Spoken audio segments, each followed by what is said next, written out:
أعوذ بالله من الشيطان الرجيم بسم الله الرحمن الرحيم وجاوزنا ببني إسرائيل البحر فأتوا على قوم يعكفون على أصنام لهم قالوا يا موسى اجعل لنا إلها كما لهم آلهة قال إنكم قوم تجهلون إن هؤلاء متبر ما هم فيه وباطل ما كانوا يعملون قال غير الله أبغيكم إلها وهو فضلكم على العالمين. کہانی موسیٰ علیہ السلام کی چل رہی تھی.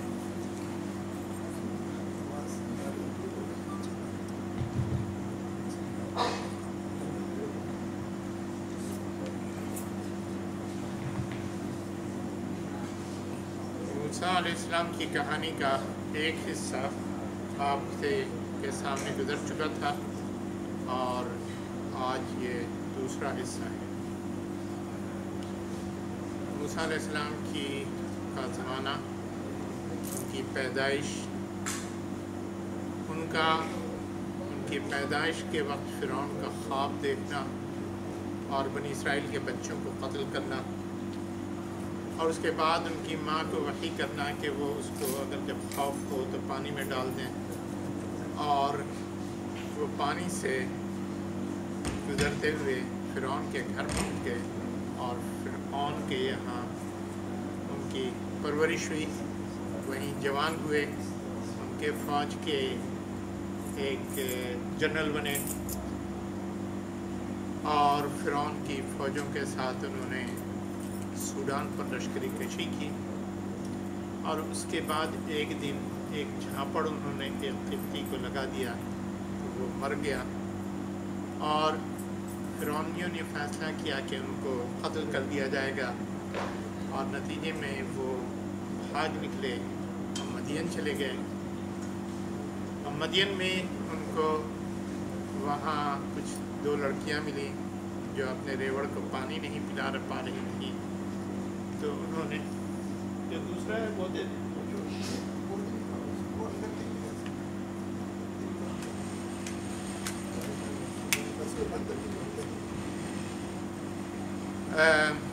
مدین میں جو 2 لڑکیوں کے ریوڑ کو انہوں نے پانی پلایا. پھر ان کے باپ سے ملاقات کی اور انہوں نے یہ شرط رکھی کہ 8 سال یا 10 سال تم ہماری بھیڑیں چراؤ، تو اس کے بعد ایک شادی وہ اپنی بیٹیوں میں سے ایک کے ساتھ کر دیں گے. اور جب انہوں نے اپنی مدت پوری کر لی تو اپنے گھر والوں کو لے کر کے چلے. راستے میں انہیں آگ کی ضرورت پڑی تو ایک درخت پر آگ نظر آئی، اور وہ آگ کے پاس جب گئے تو اللہ سبحانہ و تعالیٰ نے ان سے باتیں کی، ان کو نبوت عطا فرمائی، اور اللہ سبحانہ و تعالیٰ نے ان کی دعا جو اس وقت تھی وہ انہوں نے قبول کی، اور ان کے ساتھ ہارون علیہ السلام کو بھی نبی بنایا. پہنچے فرعون کے دربار میں نہیں ہوتا ہے.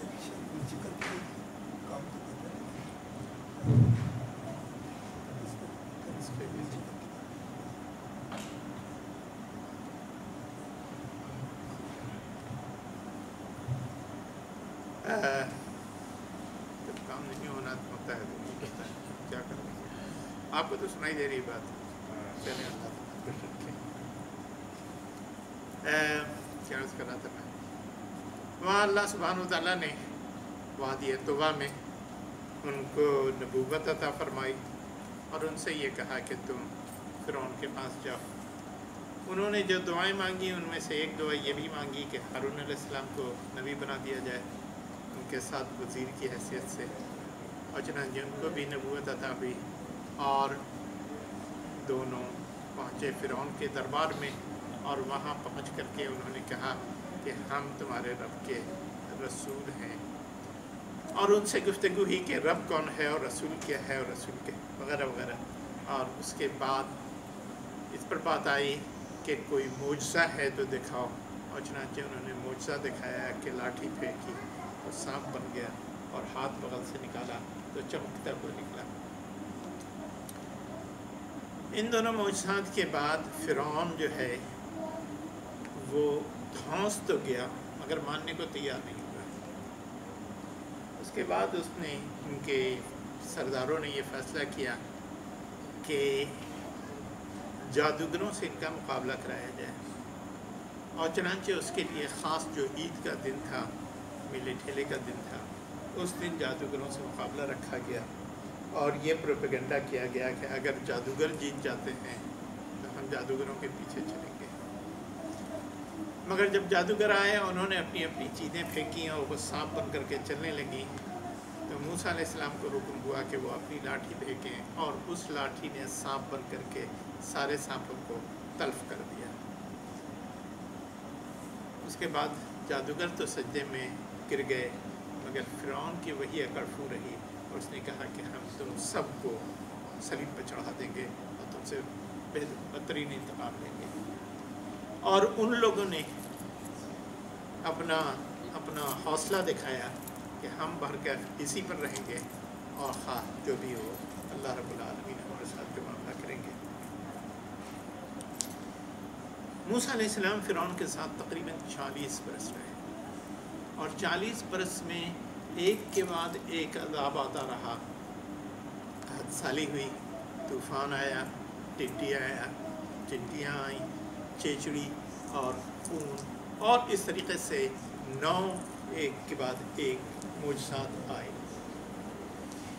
یہ جو معجزات آئے تو ہر بار فرعون نے کہا اگر آپ جو اللہ میاں سے عہد ہے اس میں یہ چیز ہٹا دیں تو ہم نہ صرف یہ کہ آپ پر ایمان لے آئیں گے بلکہ بنی اسرائیل کو آپ کے ساتھ جانے دیں گے۔ مگر جب وہ چیز ہٹ گئی موسیٰ علیہ السلام کی دعا سے، تو پھر وہی اپنے بیک ٹو اسکوائر ون وہیں پہ پہنچ گئے جہاں پر وہ ہوا کرتے تھے۔ آخر موسیٰ علیہ السلام کو حکم ہوا کہ قوم کو لے کر کے چل پڑو، اور وہاں سے وہ چلے تو ایک جگہ پہنچے جو اب جہاں پر سوئس کینال ہے وہاں پر جھیلوں کا ایک سلسلہ ہے، انہی میں سے کسی جھیل پر آ کر کے سامنے پانی ہے اور جو پیچھے سے فرعون کی فوج ہے۔ جو بنی اسرائیل کے لوگ تھے انہوں نے کہا کہ ہم تو مارے گئے، اگر موسیٰ علیہ السلام نے کہا کہ نہیں، میرے ساتھ میرا رب ہے جو یقیناً مجھے کامیاب کرے گا۔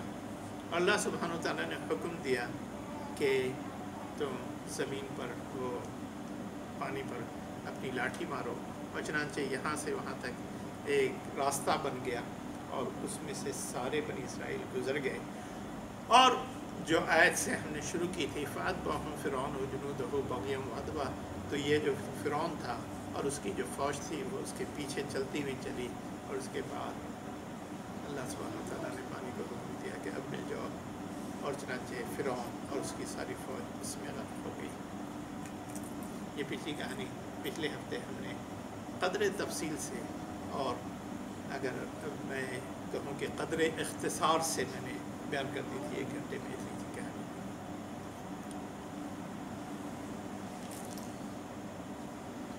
یہ جو کہانی تھی یہ دعوت کا دور تھا، یہ وہ دور تھا جس میں موسیٰ علیہ السلام اور بنی اسرائیل کے لوگ اللہ کے دین کی طرف نہ صرف یہ کہ بنی اسرائیل کی اصلاح کر رہے تھے بلکہ جو قبطی جو توحید کو ماننے والے نہیں تھے ان کو بھی دعوت دے رہے تھے، اور اس دعوت کے نتیجے میں اللہ سبحانہ وتعالیٰ کی تائید و نصرت اور حمایت ان کو حاصل تھی، اور بار بار ایسی چیزیں سامنے آ رہی تھیں کہ جس سے ان کو معلوم ہو رہا تھا کہ یہ ہے اللہ سبحانہ وتعالیٰ کی جانب سے۔ اور قرآن میں ایک جگہ آیا ہے وَجَحَدُوا بِهَا وَاسْتَيْقَنَتْهَا أَنفُسُهُمْ ظُلْمًا وَعُلُوًّا، اس کے خلاف وہ لڑتے رہے، جھگڑتے رہے، مان کے دینے کو تیار نہیں تھے، حالانکہ پکا یقین رکھتے تھے۔ کیوں؟ تاکہ وہ بنی اسرائیل پر ظلم کر سکیں اور بنی اسرائیل کے سر پر سوار کر سکیں۔ آگے چلیے، آج جو کہانی ہے وہ بنی اسرائیل کی کہانی ہے جب بنی اسرائیل اس بحر سے آگے چلے گئے۔